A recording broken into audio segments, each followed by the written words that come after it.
I never thought she would say it out loud. My mother has always found ways to remind me that I'm not the successful daughter.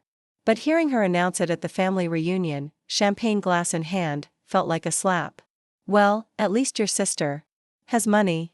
The room didn't exactly fall silent, but I felt every pair of eyes shift toward me, waiting for my reaction.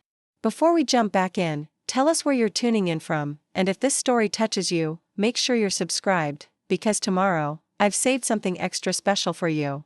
I've spent years perfecting my smile, the one that says I'm fine when I'm not. The one that hides the hurt behind politeness. That evening, at my aunt's backyard celebration, I wore that smile like armor.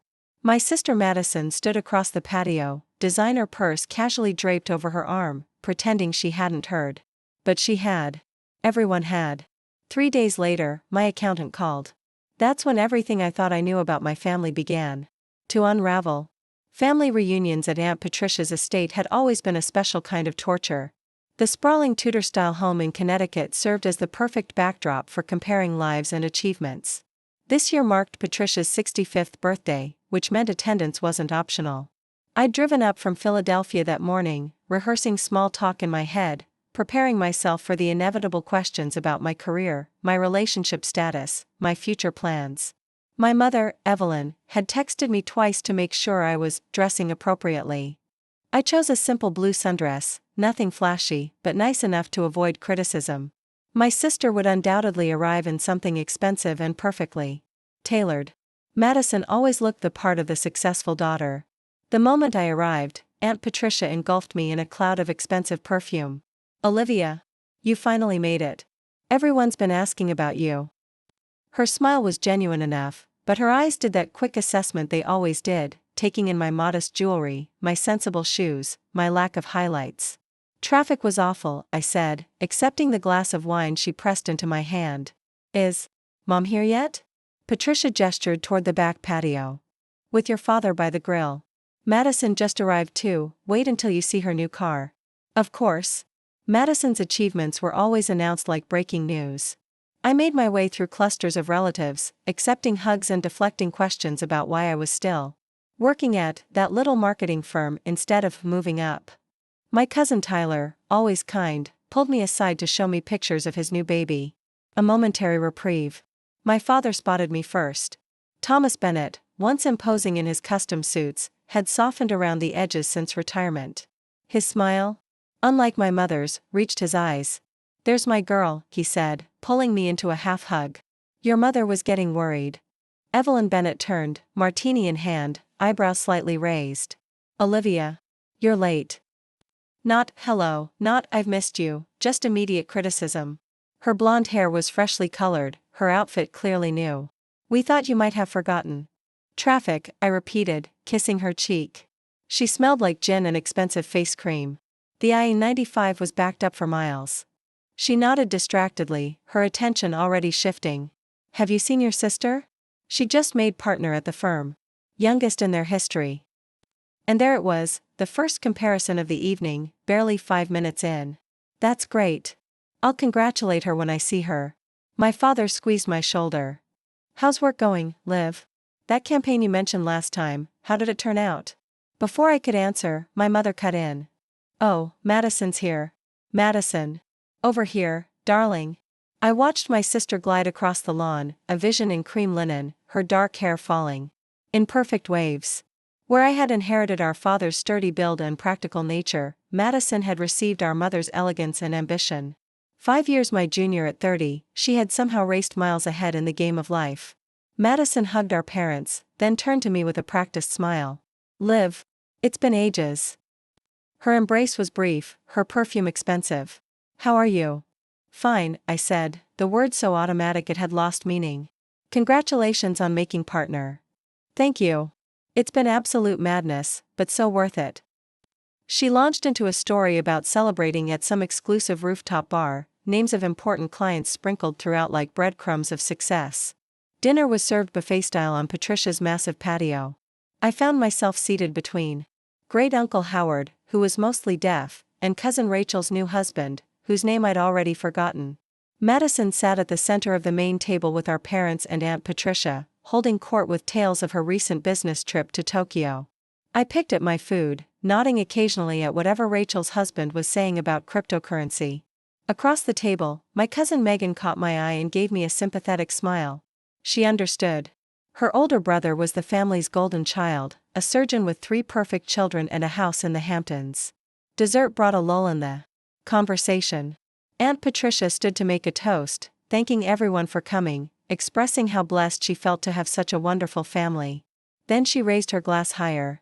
And a special congratulations to our Madison on making partner. We're all so proud. Preparing and narrating this story took us a lot of time, so if you are enjoying it, subscribe to our channel, it means a lot to us. Now back to the story. Everyone clapped. Madison beamed. I joined in, clapping perhaps a beat longer than necessary, as if the extra effort might prove something. Then Patricia continued, and to Olivia, for. She paused, clearly searching for an achievement to acknowledge. For always being here for family. So reliable. Reliable. The consolation prize of adjectives. The evening progressed with more drinks, more stories. I helped clear dishes, making myself useful in the kitchen while Madison entertained with tales of her courtroom victories. When I returned to the patio, my mother was talking to Aunt Patricia and Uncle Robert, gesturing with her third martini. Just different paths, she was saying. Madison always knew exactly what she wanted. Olivia's still finding her way. I stood frozen, plates in hand. I was 35, not 22. I wasn't finding my way, I had found it. It just wasn't the path she had wanted for me. Uncle Robert noticed me first. Olivia. We were just talking about you. Your mother says you're still at that boutique agency? 7 years now, I said, forcing brightness into my voice.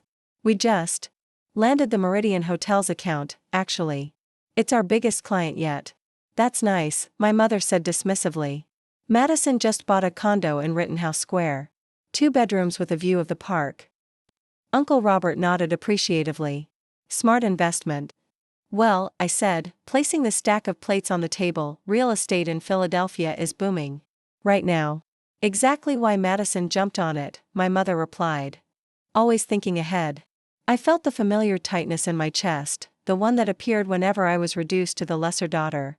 I should check if Aunt Patricia needs help with coffee, I murmured, turning away. Behind me, I heard my mother's voice, slightly louder than necessary. Well, at least your sister has money. The comment hung in the air like smoke. I didn't turn around. I kept walking, straight through the kitchen, through the hallway, and out onto the front porch. My hands were shaking as I fumbled for my phone. No missed calls. No emergencies. No excuse to leave. I sat on the porch swing, breathing deeply. This wasn't new. I'd heard variations of this sentiment throughout my life. Madison's the ambitious one. Madison knows how to make something of herself. Why can't you be more like your sister? What was new was the baldness of the statement. The public nature of it.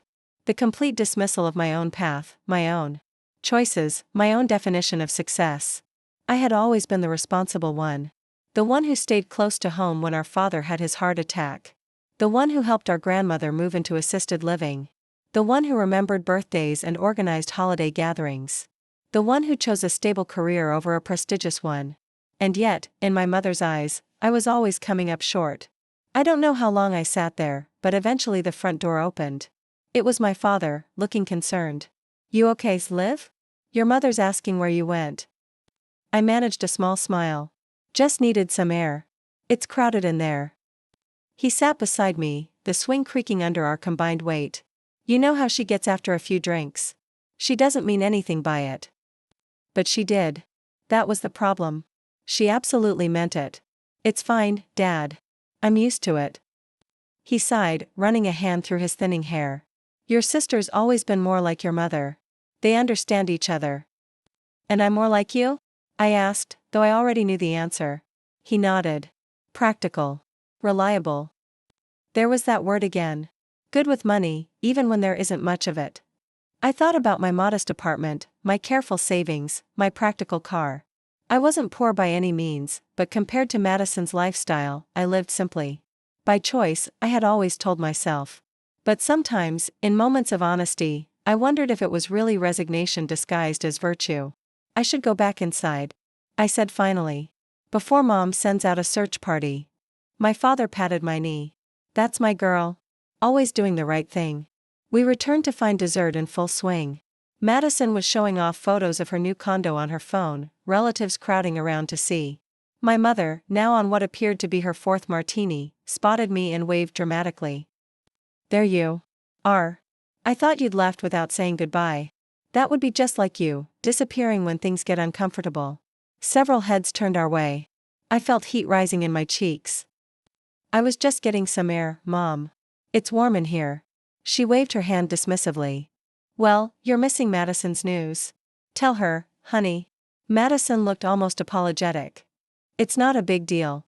I just found out I'm getting a significant bonus this quarter. The Westfield case went better than expected. Not a big deal, my mother exclaimed. Don't be modest. Tell them how much. Mom, Madison said, warning in her voice. 6 figures. My mother announced proudly. On top of her partner's salary. In 1 quarter. The relatives murmured. Appreciatively. I stood there, smile fixed in place, nodding as if this information didn't make my entire annual salary look insignificant by comparison. Congratulations, I said to Madison, meaning it despite everything. My sister worked hard. She deserved her success. Thanks, Liv, she said quietly, looking uncomfortable for the first time that evening. As the night wound down, I helped with cleanup, washing dishes alongside Aunt Patricia's housekeeper, who insisted she could handle it but seemed grateful for the company. It was nearly midnight when I collected my purse, ready to drive back to the city. My mother intercepted me at the door. You're not staying over? There's plenty of room. Early meeting tomorrow, I lied. I need to get back. She frowned, smoothing invisible wrinkles from her silk blouse. Always rushing off. You know, you could learn something from your sister about making time for family. I bit back the response that rose to my lips. Madison had arrived 3 hours after me and was already upstairs in one of the guest rooms. I'll call you tomorrow, Mom.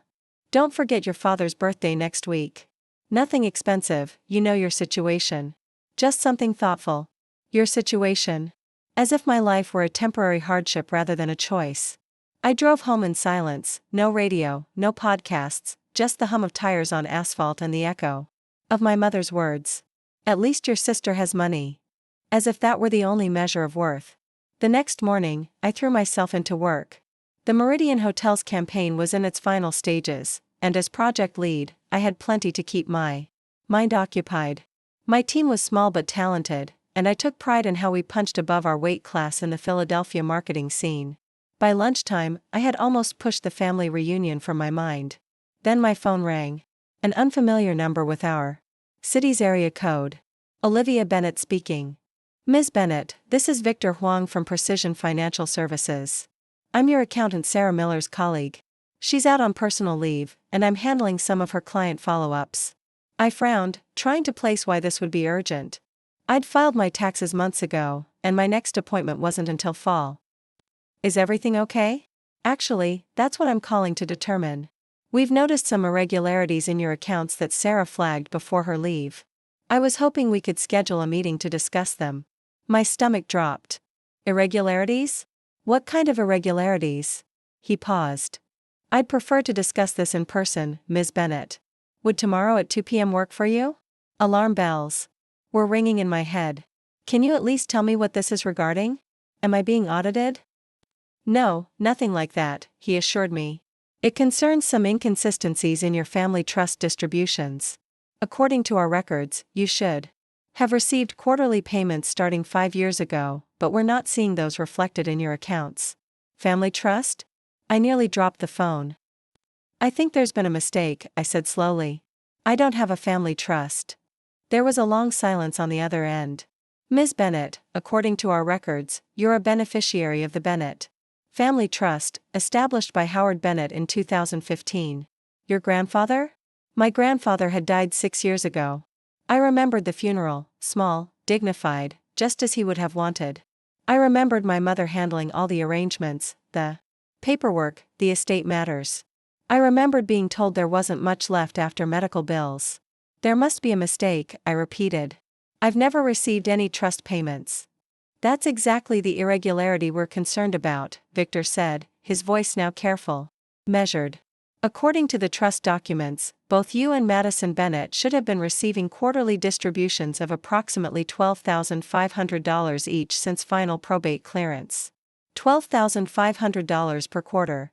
$50,000 a year. For 5 years. My office suddenly felt too small, the air too thin.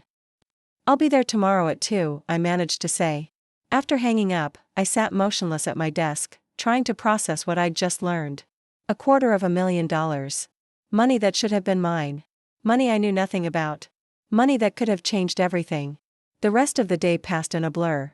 I went through the motions, meetings, emails, conference calls, but my mind was elsewhere, calculating figures, reimagining the past 5 years with an additional $50,000 annually.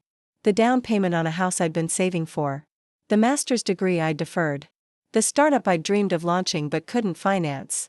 That evening, I searched through old papers in my apartment, looking for anything related to my grandfather's estate. I found nothing, not surprising, since my mother had handled everything. "Don't worry about the legal stuff," she'd said. "I'll take care of it all." And I had let her, grateful to be spared the paperwork while grieving. Trusting her. Completely. I couldn't sleep that night. Questions kept circling in my mind. Was it a mistake? A misunderstanding? Or had my mother deliberately kept this from me? And if she had, why? What about my father, did he know? And Madison, was she receiving her distributions? By morning, I was exhausted but resolute. I called into work, explaining I had a family emergency. In a way, it was true. Victor Huang's office was in a sleek building downtown. He greeted me with a firm handshake, his expression professionally neutral but with a hint of concern behind his glasses. "Thank you for coming in, Ms. Bennett. Please, have a seat." His office was minimalist but comfortable. On his desk was a folder with my name on it. He opened it, revealing a stack of documents. "As I mentioned on the phone, Sarah flagged your account for review before her leave. She noticed that while your tax returns have been consistent with your reported income from employment, there have been no reports of trust distributions which, according to our records, should have been substantial."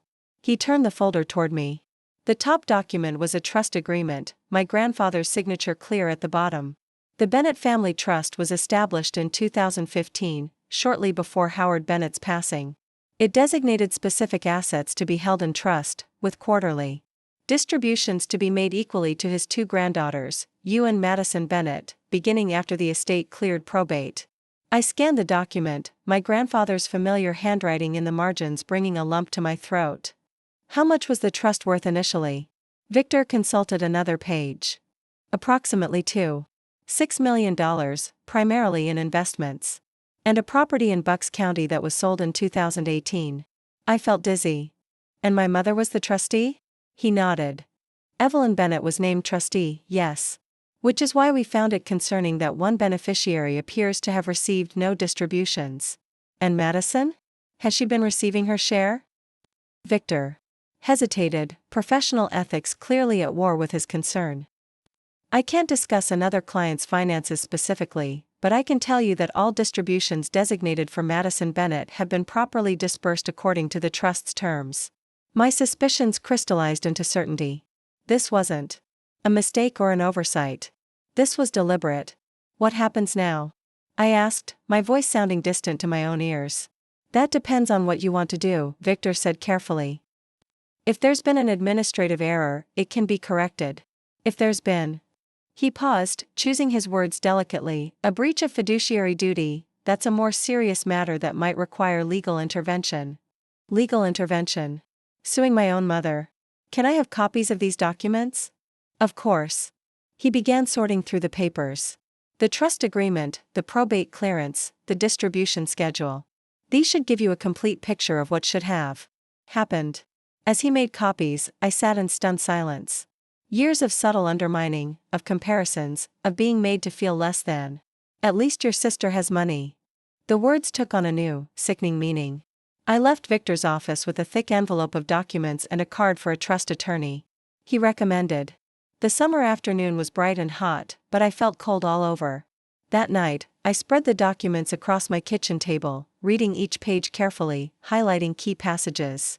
The trust was straightforward, equal distributions to both granddaughters, quarterly, with the principal to be released when we each turned 40 or upon the trustee's discretion for education, home purchase, or entrepreneurial endeavors. My phone rang several times, work calls, a friend checking in, my father reminding me about his birthday dinner the following week. I let them all go to voicemail. I needed to think. By midnight, I had made a decision. I would confront my mother, not with accusations, but with questions. I needed to hear her explanation. I needed to understand why. I slept fitfully, waking before dawn. Rather than trying to go back to sleep, I made coffee and rehearsed what I would say. Direct but not accusatory. Firm but not emotional. I would not let her dismiss me or deflect. At 7 a.m., I called my father's cell phone, knowing he would be awake, probably reading the newspaper on their sun porch as he did every morning. Liv? Everything okay? It's early. Is Mom there with you, Dad? She's just making breakfast. Want me to put her on? No, I said quickly. I need to talk to both of you. In person. Today. There was a pause. What's this about, honey? I'd rather discuss it in person. Can I come over this morning? Another pause. Your mother has her garden club at 11, but we're free until then. I'll be there at 9. I hung up before he could ask more questions. Then I gathered the documents, placing them carefully in a leather portfolio I used for client presentations. Professional. Businesslike. Not the hurt daughter but the woman demanding answers. The drive to my parents' colonial home in the suburbs took 40 minutes. Each mile increased my resolve. This wasn't just about money, it was about trust, about truth, about the stories we tell ourselves and others. My parents were waiting in the living room when I arrived, concern evident on my father's face, annoyance on my mother's. This is quite mysterious, Olivia, she said as I declined her offer of coffee. Your father says you wouldn't tell him what this is about. I wanted to talk to you both together, I said, taking a seat across from them. I placed the portfolio on the coffee table between us but didn't open it yet. Is everything all right? My father asked. You're not in some kind of trouble, are you? My mother sighed. If it's financial, Olivia, you know we can't. I had an interesting call yesterday, I interrupted, my voice steadier than I expected. From Victor Huang at Precision Financial. He's covering for my accountant while she's on leave. My mother's expression didn't change, but I noticed her hands tighten slightly on the armrest. He had some questions about my trust distributions, I continued. Specifically, why I haven't been receiving them for the past 5 years. The silence that followed was deafening. My father looked confused. My mother's face had gone completely still. What trust? My father asked, turning to my mother. Evelyn?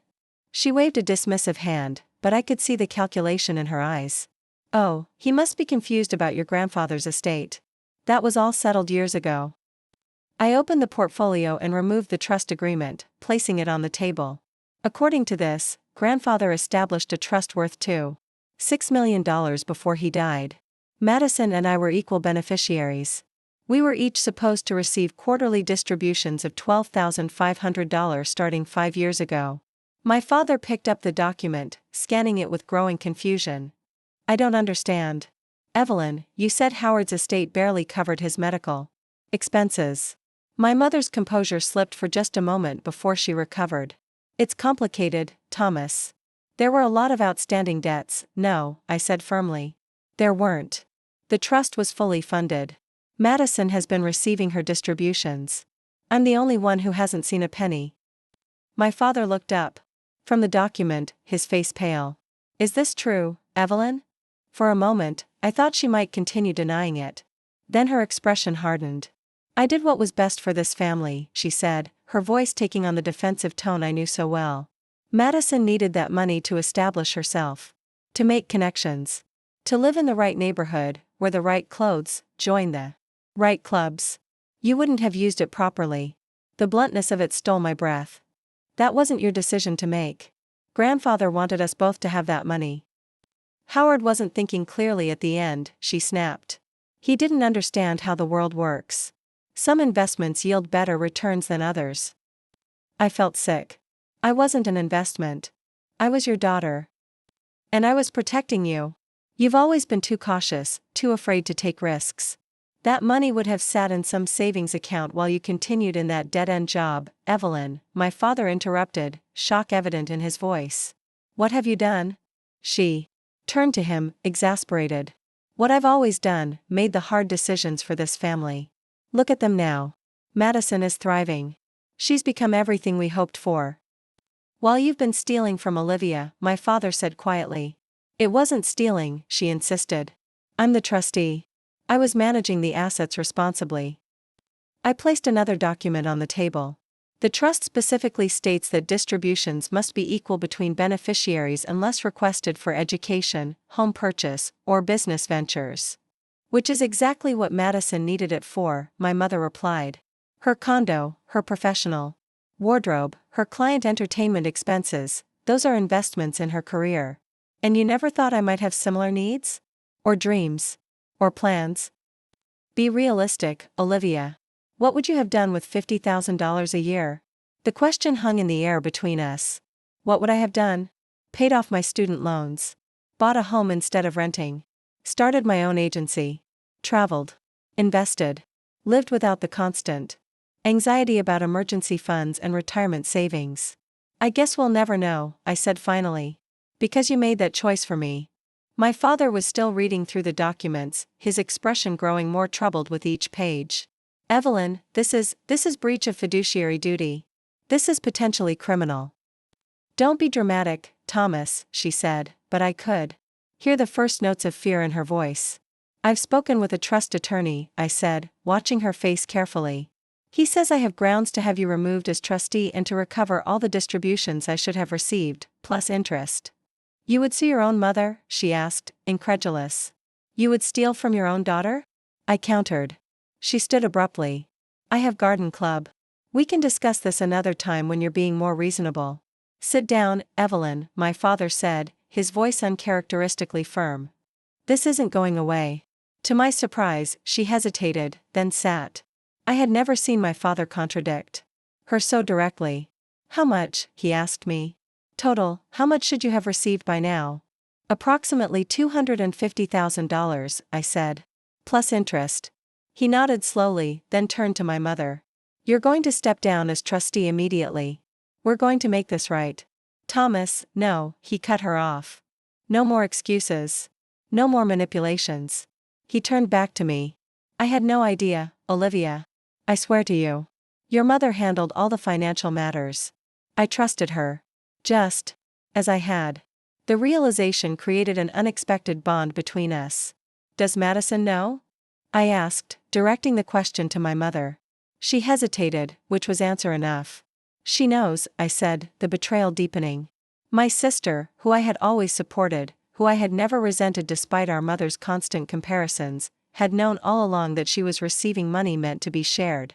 Madison understands the importance of appearances, my mother said stiffly. She knew the money was being put to good use. I gathered the documents back into the portfolio. I'll have my attorney contact you about next steps. You can't. Be serious, my mother said, her voice rising. After everything I've done for you, what exactly have you done for me, Mom? Besides undermine my confidence, dismiss my achievements, and apparently, steal $250,000 from me? She flinched as if I'd slapped her. I've always wanted what's best for you.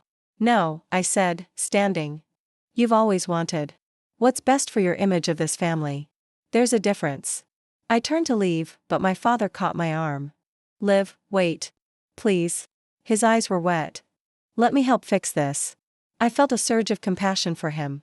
He had been deceived too. In his own way.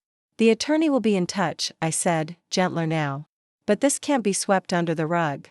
As I walked to the door, my mother called after me. You've always been so dramatic, Olivia. Making mountains out of molehills. I turned back one last time. At the reunion, you said, at least your sister has money. Now I know why. The drive home was strangely peaceful. The confrontation I had dreaded was over. The truth was out. Whatever happened next, legal proceedings, family fallout, I had stood up for myself. My phone rang as I pulled into my apartment complex. Madison. I let it go to voicemail. Then it rang again. And again. Finally, I answered. What do you want, Madison? Dad just called me, she said, her voice uncharacteristically small. About grandfather's trust. About the distributions. And, Liv, I swear I didn't. No, they were supposed to be split equally. Mom told me grandfather had set up different amounts for each of us based on our needs and goals. I laughed bitterly. And you believed that? No questions asked? It sounded plausible. You know how Mom is about investing in potential and all that. I just thought. She trailed off. You thought grandfather valued you more, I finished for her. Just like Mom always made us believe. There was a long silence. I'm so sorry, Liv. I should have questioned it. I should have talked to you. Part of me wanted to hang up, to let her sit with her guilt. But another part recognized that she, too, had been manipulated, perhaps not as cruelly as I had been, but manipulated nonetheless. What happens now? She asked. Now I get what's rightfully mine, I said simply. And we all learn to live with the truth. I grew up believing I wasn't enough. Looking back now, I can see how carefully that belief was cultivated, not in dramatic moments, but in the thousand small ways my mother shaped our family narrative. Madison was the star, the one with potential. I was reliable Olivia, steady and unremarkable. Our childhood home in Bryn Mawr was comfortable but not extravagant, at least not for everyone. My bedroom had the same pale blue walls and second-hand furniture throughout my teenage years. Madison's room was redecorated regularly, updated as her tastes matured. When I asked about updating my own space, my mother would sigh about budgets and priorities. Your sister needs to develop a sense of aesthetics, she'd explain. She'll be moving in different circles than you. Even then, our paths were being defined for us. It wasn't that Madison was spoiled, she worked hard, studied diligently, pursued the right extracurriculars. She did everything expected of her, and she was rewarded accordingly. I worked just as hard, but somehow my achievements always fell just short of remarkable. When I made honor roll, my mother would nod and say, "That's nice, dear." When Madison made honor roll, there would be a celebration dinner. When I was accepted to Temple University with a partial scholarship, my mother called it practical. When Madison was accepted to Penn, it was the first step toward her brilliant future. Somewhere along the way, I internalized the message: Madison was the investment worth making. I was the reliable backup plan. I remember my 16th birthday. I'd been hoping for driving lessons, all my friends were learning. Instead, I received a sensible watch and a lecture about responsibility. We need to be realistic about expenses. Right now, my mother explained. Your sister's college visits are coming up, and those application fees add up. 3 years later, when Madison turned 16, she received a set of keys. Not to a new car, we weren't that wealthy, but to a certified pre-owned Honda that was safer than those old clunkers your friends will be driving. I didn't begrudge Madison these things. She was my little sister, and I loved her. She would show me her new clothes, her new gadgets, with genuine excitement, never seeming to notice the disparity. When she got the car, she even offered to drive me to work sometimes so I wouldn't have to take the bus. "Isn't Mom the best?" she'd say. And I would nod, because what else could I do? My father remained largely absent from these dynamics.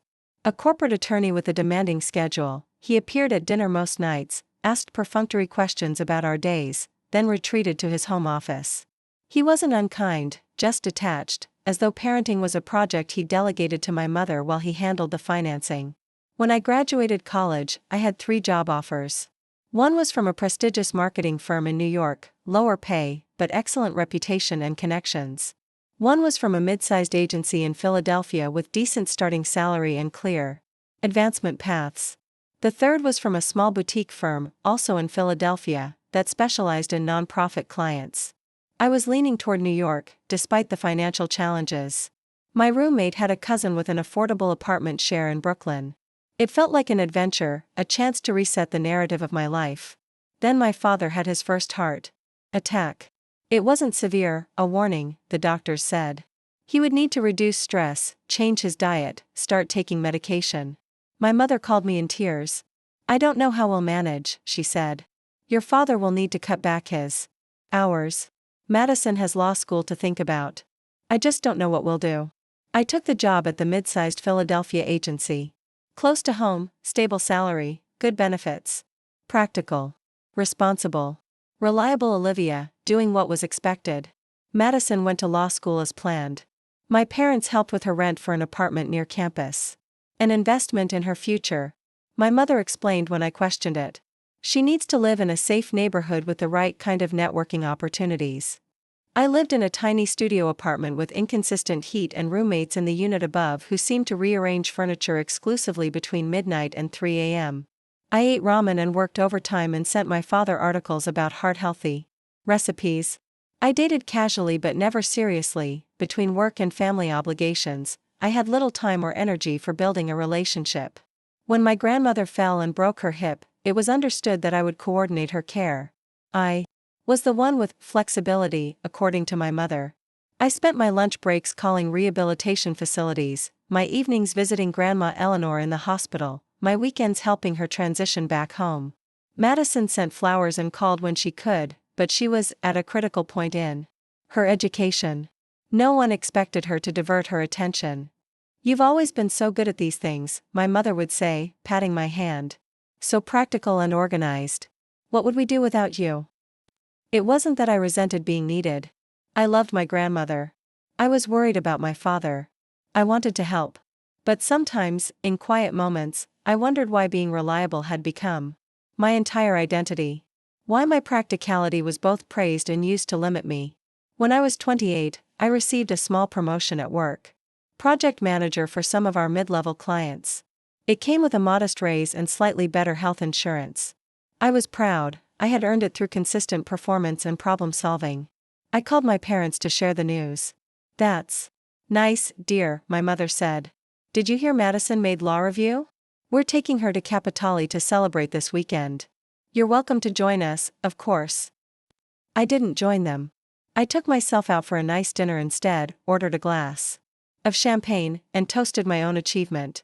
The waitress, seeing me dining alone with champagne, asked if I was celebrating something. "Yes," I said, and it felt good to say it out loud. "I got a promotion." She brought me a complimentary dessert with "Congratulations" written in chocolate sauce. It was the only acknowledgement I received. 2 years later, I was passed over for a more significant promotion. My boss was apologetic. "You're excellent at what you do, Olivia. Your clients love you. But the senior position requires more visibility. Someone who can be the face of the agency at industry events, who can travel for pitches, who can entertain clients after hours." I thought about all the late-night family emergencies, the weekends spent helping my grandmother, the holidays I coordinated. I thought about how I'd turned down client dinners because my father needed a ride to a doctor's appointment, or because my mother had scheduled a family gathering without checking my calendar. "I understand," I said, though I didn't, not really. Not until later. When Madison graduated from law school, there was a party at my parents' house. Catered food, champagne, family and friends from across the country.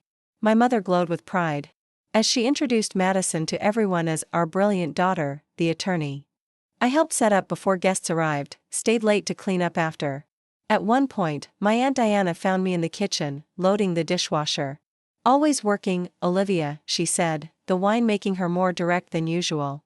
"Don't you ever get tired of being the responsible one?" I smiled the smile I had perfected, pleasant, unrevealing. "Someone has to do it." She studied me for a moment. "You know, you remind me of your grandfather. Howard was always the steady one too. Reliable to a fault."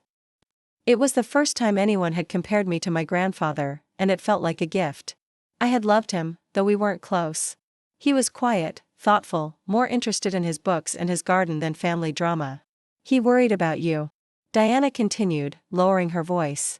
"Before he died, he told me he thought Evelyn played favorites. That he wanted to make sure you were taken care of." I stopped loading glasses, my hands suddenly unsteady. "What do you mean?" Diana looked uncomfortable, as though she'd said more than she intended. "Oh, nothing specific. Just that he wanted to be fair to both his granddaughters. He was very adamant about that." Before I could press further, my mother swept into the kitchen, delegating tasks for the final cleanup. Diana squeezed my arm and moved away, the moment lost. But her words stayed with me, a small seed of curiosity planted alongside years of acceptance. My grandfather died 4 months later. The funeral was small, immediate family only, at his request. My mother handled all the arrangements, all the paperwork.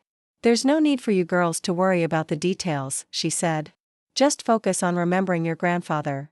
Madison gave a beautiful eulogy, eloquent and moving. I sat in the front row beside my grandmother, holding her hand as she wept quietly. She seemed smaller somehow, diminished by grief. Afterward, there was a brief gathering at my parents' house. As people began to leave, I overheard my mother speaking to my father in the hallway. "Well, that's done. At least the medical bills didn't eat up everything. There should be enough to help Madison with that condo she's been looking at." I thought nothing of it at the time. Death brings practical concerns alongside grief. And of course they would help Madison with her first home purchase. That was the established pattern of our family. Life continued in its established grooves. I was promoted at work, finally, when my competition for the position left for another agency. Madison joined a prestigious law firm and began her rapid ascent. Our grandmother moved to a retirement community, her house sold to cover the entrance fees and future care.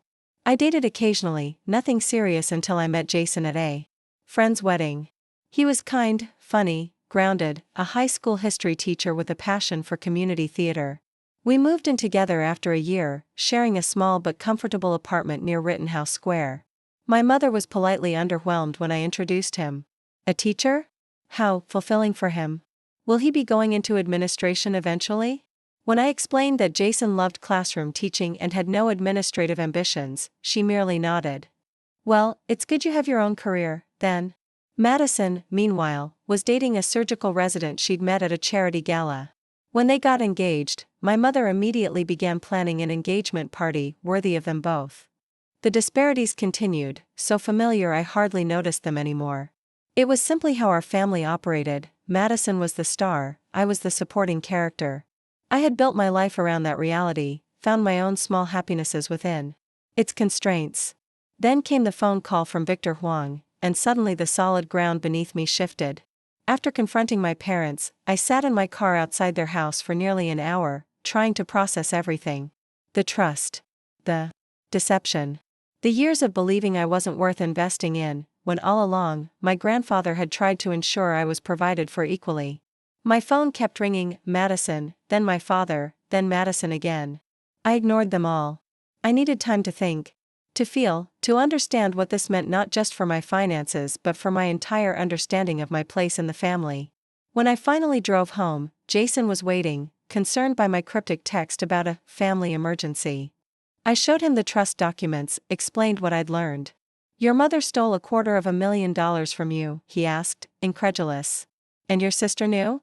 "Madison claimed she didn't know it was supposed to be split equally," I said, though I wasn't sure I believed her. "She says Mom told her grandfather had designated different amounts for each of us." Jason shook his head. "Even if that's true, she never questioned why you were struggling financially while she was getting these huge cash infusions? Never thought it was strange?" I hadn't considered that perspective. In Madison's world, in our family's world, it was simply accepted that she deserved more. That her path was more important, more valuable. "What are you going to do?" Jason asked. "What my attorney recommends," I said, surprising myself with my resolve. "I'm going to get what's mine." The next week was a blur of consultations and document reviews. The trust attorney, Caroline Lopez, was brutally honest about my options. "This is clear breach of fiduciary duty," she said, reviewing the papers. "Your mother had a legal obligation to distribute the trust assets according to its terms. The fact that she deliberately withheld your distributions while giving your sister hers makes this particularly egregious." "What's the process?" I asked. "We petition the court to remove her as trustee, appoint a neutral third party, and demand a full accounting of the trust. We'll also seek recovery of all distributions you should have received, plus interest, plus potentially punitive damages." "And if she spent the money?" Caroline looked at me directly. "Then we go after her personal assets. The law is very clear on this, Ms. Bennett. A trustee who misappropriates funds is personally liable for making the beneficiary whole." The thought of legally pursuing my mother, of potentially forcing her to sell assets to repay me, was both vindicating and horrifying. This was the woman who had raised me, who had shaped me, for better and worse. "Would it be possible to settle this without court?" I asked. "Certainly, if your mother is willing to acknowledge her breach and make restitution. But given what?" You've told me about her reaction, I wouldn't count on it. Caroline was right. When the formal letter from her office arrived at my parents' house, my mother's response was not contrition but outrage. She called me, voice shaking with anger. A lawyer? You're sending lawyers after your own mother? After everything I've done for you? You stole from me, Mom. For years. You lied to everyone about it. I made decisions as the trustee that I felt were in the family's best interest. If you want to destroy this family over money, that just proves I was right about your priorities. The familiar twist, making me the villain, herself the victim. But this time, I saw through it. This isn't about destroying the family. It's about truth. It's about consequences. Your father is devastated, she said, changing tactics. His heart condition, Olivia. The stress of this could kill him. Another manipulation, using my love for my father as leverage. I felt a strange calm descend. Then I suggest you resolve this quickly, for his sake. Return what you took from me, step down as trustee, and we can avoid a prolonged legal battle. She hung up without responding. My father called an hour later. His voice was tired, resigned. Your mother isn't thinking clearly about this, Liv. She's convinced herself she did the right thing. And what do you think, Dad? He sighed heavily. I think I failed you. I should have paid more attention. I should have questioned where the money for Madison's condo came from, why we were able to help her with so many things but always told you we couldn't help you. It was the closest he'd ever come to acknowledging the disparity in how we were treated. I've spoken to our financial advisor, he continued. I want to make this right, regardless of what your mother decides. I can liquidate some investments. Take out a home equity line if necessary. Dad, you don't have to do that. This isn't your debt to repay. Yes, it is, he said firmly. I may not have actively taken your money, but I looked the other way. I allowed it to happen. The next day, he came to my apartment alone, bringing a certified check for $100,000, nearly half of what I was owed, not counting interest. It's a start, he said. I'll have the rest within 60 days. I stared at the check, emotions warring within me. Part of me wanted to tear it up, to insist on pursuing the legal case to its conclusion. Another part recognized the olive branch for what it was, my father's attempt to make amends, to take responsibility in a way my mother refused to do. What about Mom? I asked. Does she know you're doing this? He looked away. We're not in agreement about this situation. Let's leave it at that. I wondered what that meant for their marriage, for our family dynamics going forward. But I couldn't make my decisions based on protecting a family system that had harmed me for so long. I'll discuss this with my attorney, I said, not accepting the check yet. Any settlement would need to include your removal of Mom as trustee, a full accounting of the trust, and a formal agreement about future distributions. He nodded. Whatever you need to feel secure. I just want to make this right, Liv. I want a chance to be a better father to you than I've been. As he left, I felt a strange mix of sadness and hope. For the first time, my father was seeing me. Really seeing me, and acknowledging his role in the family patterns that had diminished me for so long. Madison continued calling and texting. I finally agreed to meet her at a neutral location, a coffee shop downtown, during my lunch break. She was already there when I arrived, looking uncharacteristically disheveled, her usual polished appearance frayed at the edges.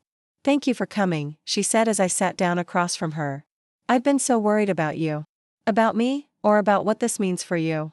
I asked, more sharply than I'd intended. She flinched. I deserve that.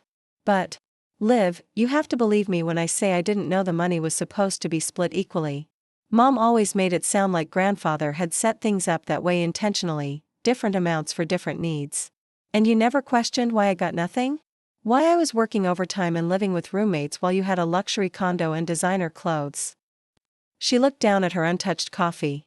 I thought that was just how things were supposed to be. Mom always said you were the practical one, the one who didn't care about material things. That you were happy with your choices. They weren't choices, Madison. They were the only options I had, because my money was going to you. A tear slipped down her cheek. I know that now. And I'm so sorry. I should have questioned it. I should have seen what was happening. I studied my sister, really looked at her, perhaps for the first time in years. Behind the perfect exterior, I saw uncertainty, confusion, guilt.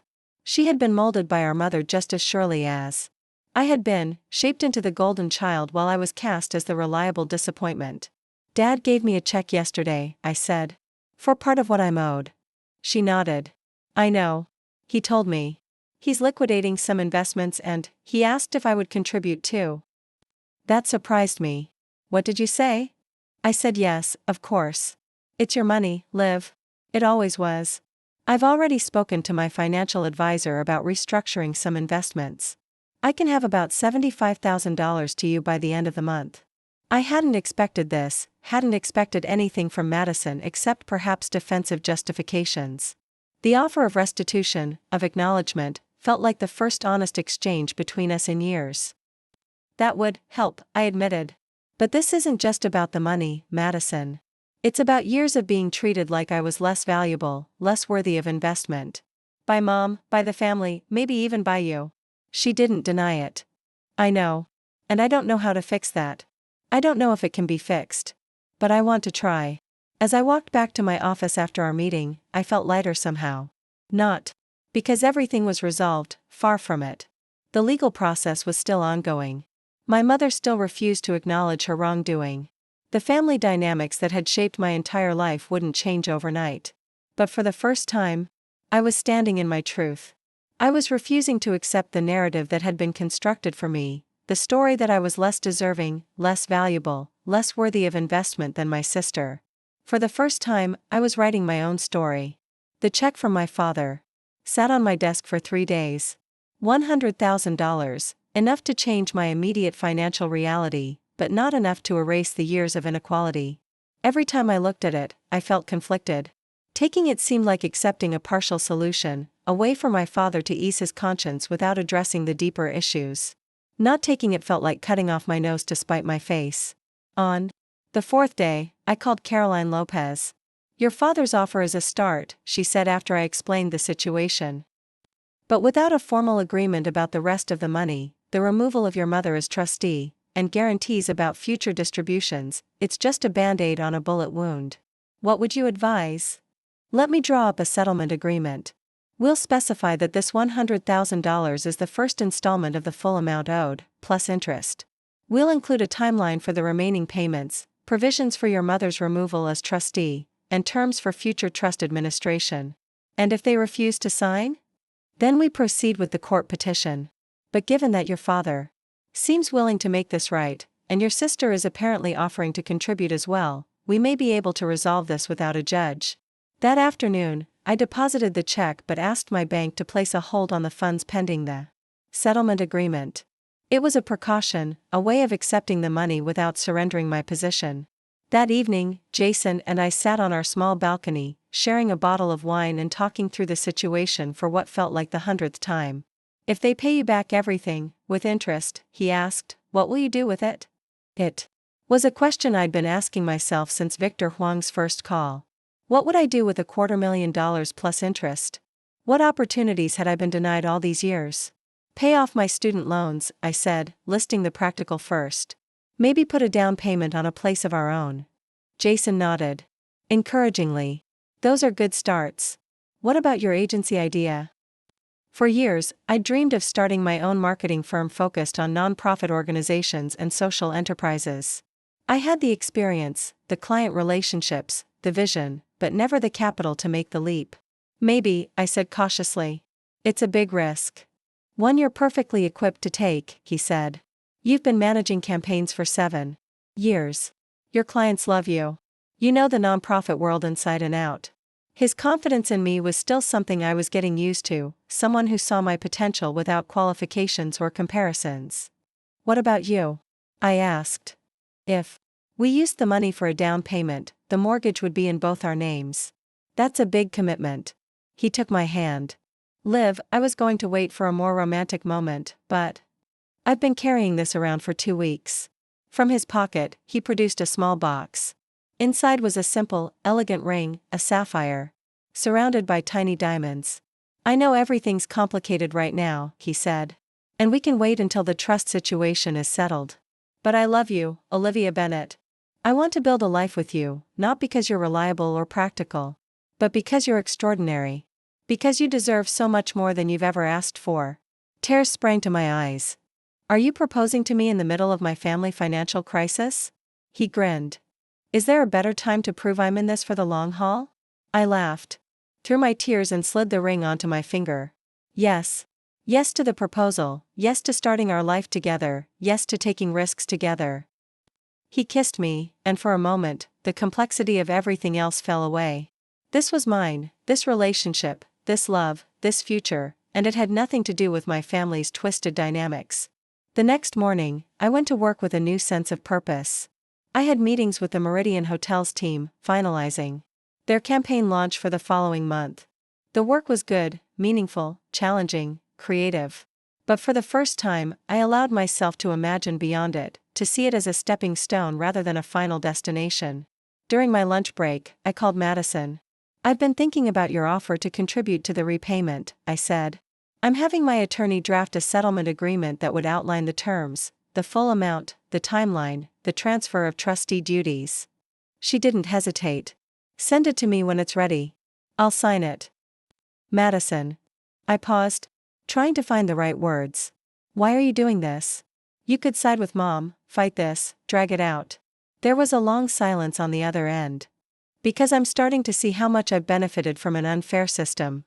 Because I don't want our relationship to be defined by Mom's favoritism anymore. Because you're my sister, and I love you, and I want us to have a chance at being real sisters, not competitors. It was perhaps the most honest conversation we'd ever had. I'm engaged, I said suddenly, surprising myself. Jason proposed last night. Liv. That's wonderful. Her excitement seemed genuine. Have you set a date? Do you need help planning? I know a fantastic venue that, we're thinking something small, I interrupted. Maybe just family and close friends. Oh. I could hear the adjustment in her tone. That sounds lovely. Whatever makes you happy. That's just it, Madison. I'm learning what actually makes me happy, not what I've been told should make me happy. It's a process. She was quiet for a moment. I understand. More than you might think. That made me curious. What do you mean? Let's get together this weekend, she suggested. Really talk. There's a lot I want to tell you. Caroline sent the settlement agreement draft the following day.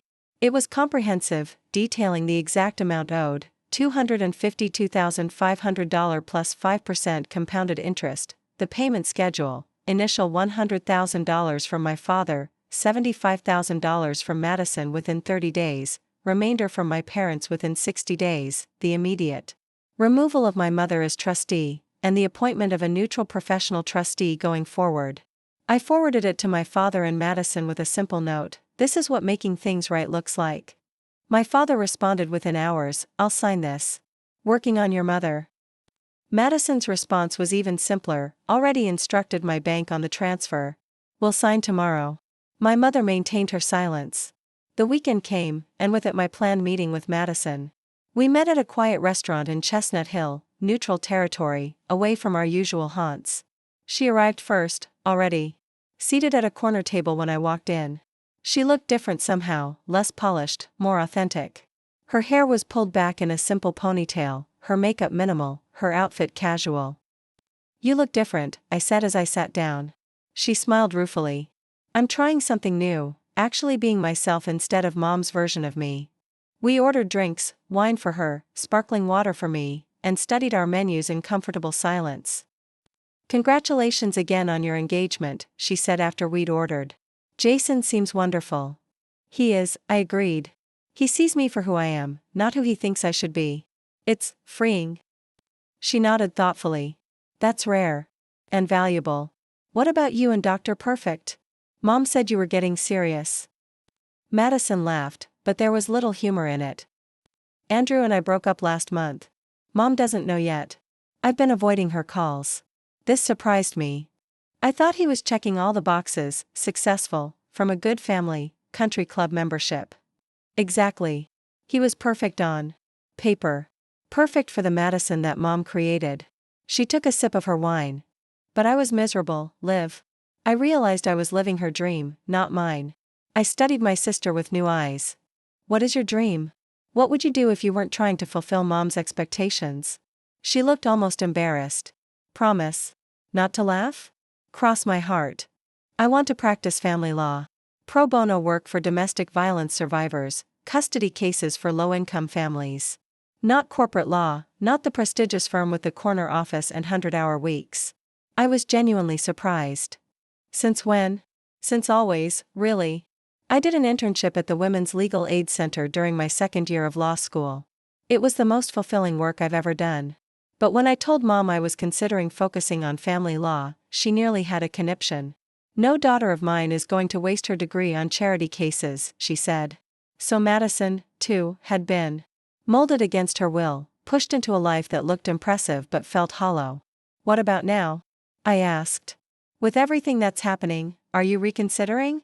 She nodded. I've been looking into positions with legal aid organizations. The pay cut would be substantial, but... She hesitated. Actually, that's part of why I agreed to repay you so readily. I've been living off trust money that should have been split with you. It doesn't feel right to keep it, especially if I'm making a choice to earn less going forward. Our food arrived, and we ate in contemplative silence for a few minutes. Have you talked to Mom since the settlement agreement was sent? Madison finally asked. I shook my head. Not a word. Dad says she's still in denial about the whole thing. She called me yesterday, furious. Said I was betraying her by siding with you, that I was being manipulated. When I told her I'd already initiated the transfer to your account, she hung up on me. I'm sorry, I said, meaning it. I know how hard her disapproval can be. Madison looked up, a new resolve in her eyes. It's time we both stopped organizing our lives around her approval, don't you think? Something shifted between us in that moment, a recognition of shared experience, of common wounds. For the first time, I saw Madison not as my mother's golden child, but as another woman trying to break free from toxic expectations.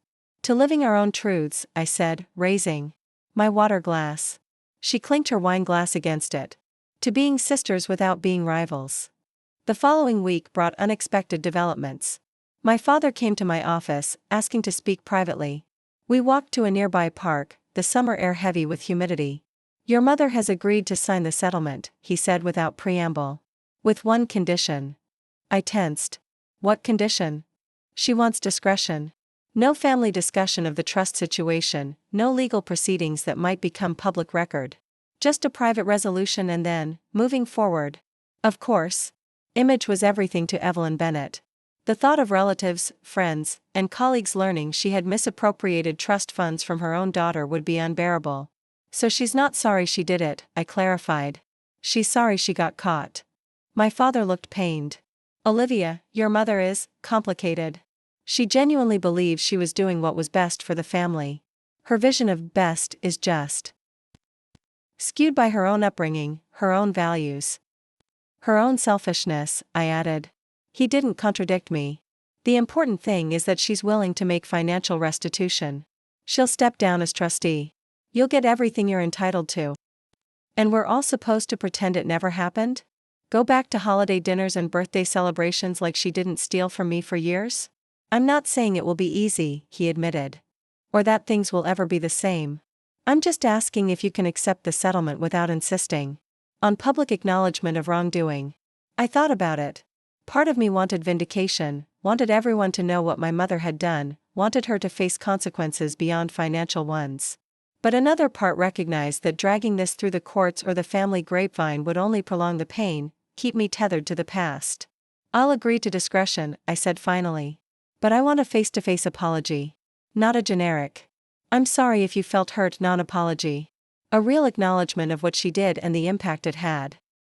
My father looked doubtful. I don't know if she's capable of that, Liv. Then I don't know if I'm capable of discretion, I countered.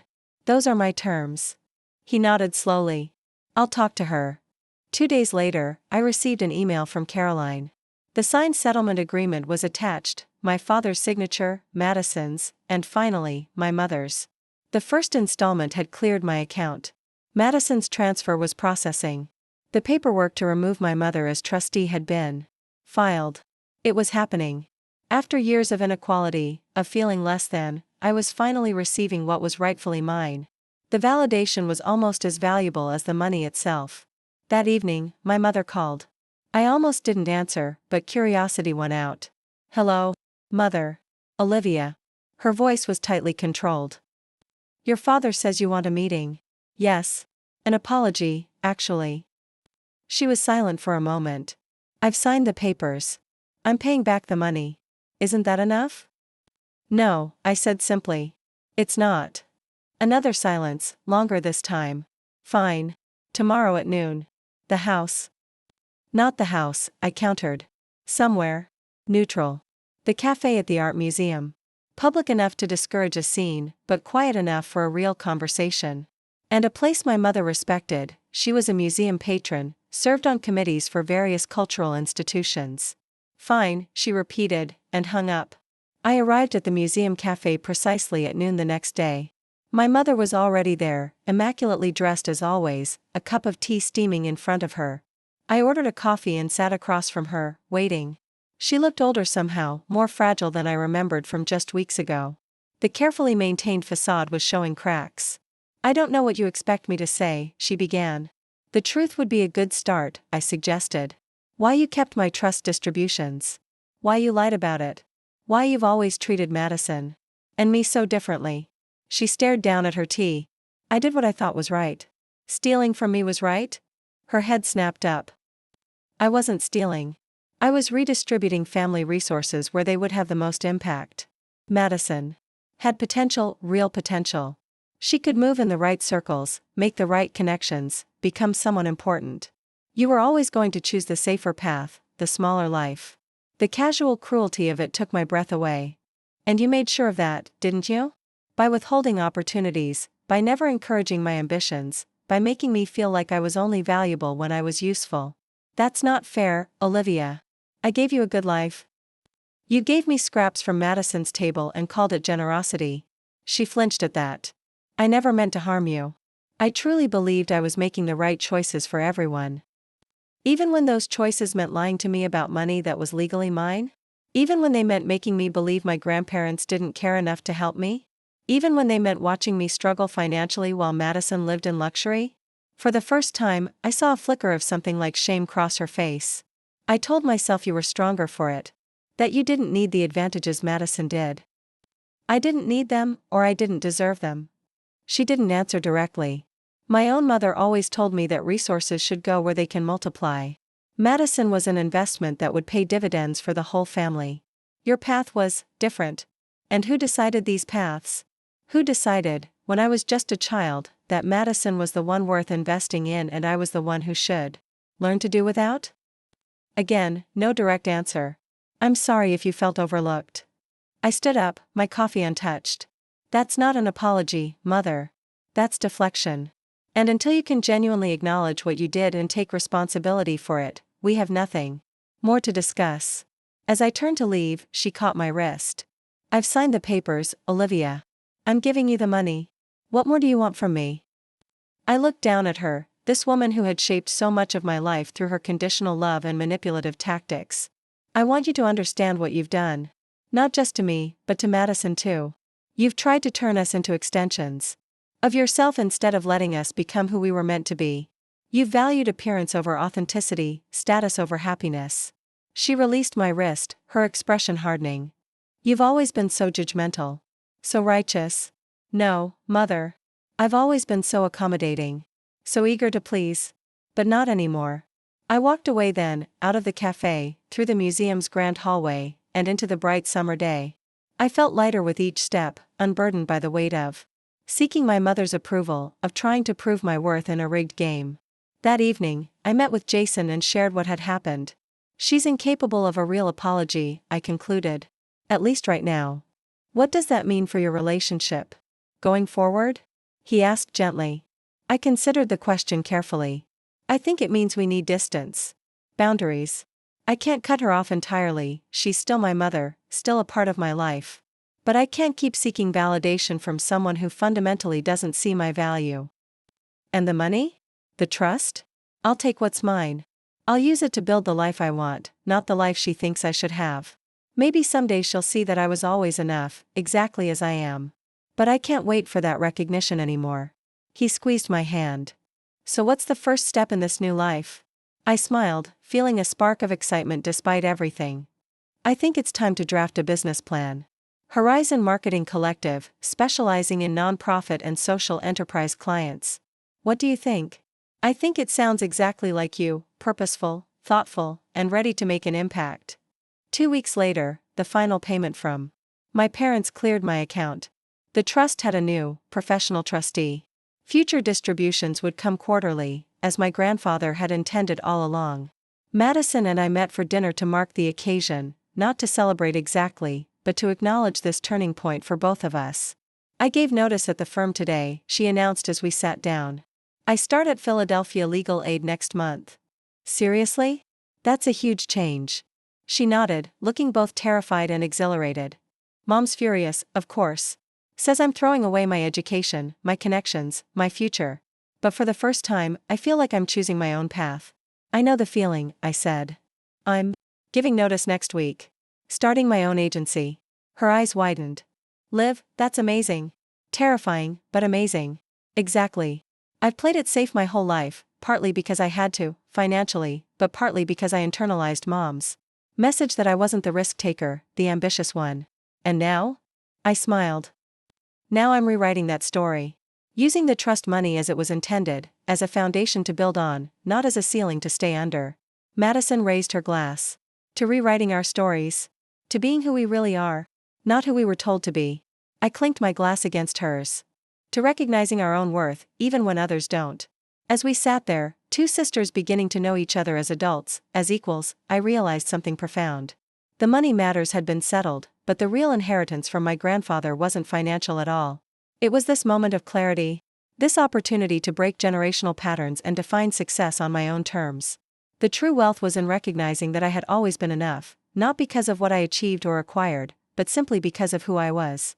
And that was something no one could ever take from me again. 6 months can change everything. I sat in my new office, small but filled with natural light, a peace lily thriving on the windowsill, the walls painted a soft sage green that I'd chosen myself.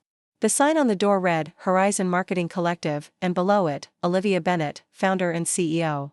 Every time I saw it, I felt a little jolt of pride. The trust money had made this possible, not just financially, but psychologically. Having the safety net to take the leap, to believe I was worthy of building something of my own. 3 clients had followed me from my previous agency. 2 more had signed on in the first month, nonprofits that appreciated our focused approach. And reasonable rates. It wasn't empire building, but it was sustainable, meaningful, and entirely mine. My phone buzzed with a text from Jason, caterer confirmed for Saturday. Last chance to elope instead? I smiled. Our wedding was 3 days away, small, intimate, at a historic garden just outside the city. No matching bridesmaids, no elaborate cake, no seating charts for hundreds of guests. Just 70 people who genuinely cared about us, celebrating under string lights and starlight. My mother had been surprisingly restrained about the whole thing.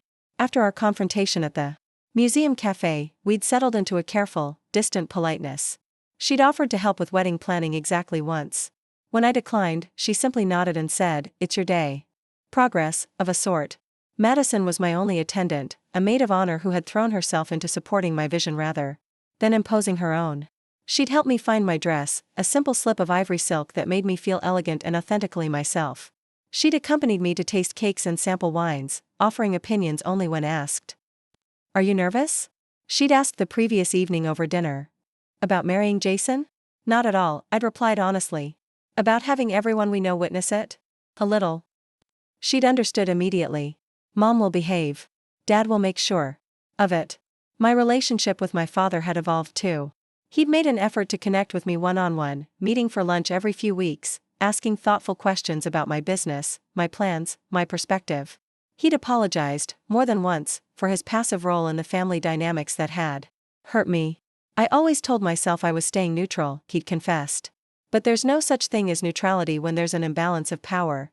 By not intervening, I was supporting the status quo. His self-awareness had surprised me. Later, I learned he'd been seeing a therapist, something I never would have expected from my stoic, private father. A knock at my office door pulled me from my thoughts.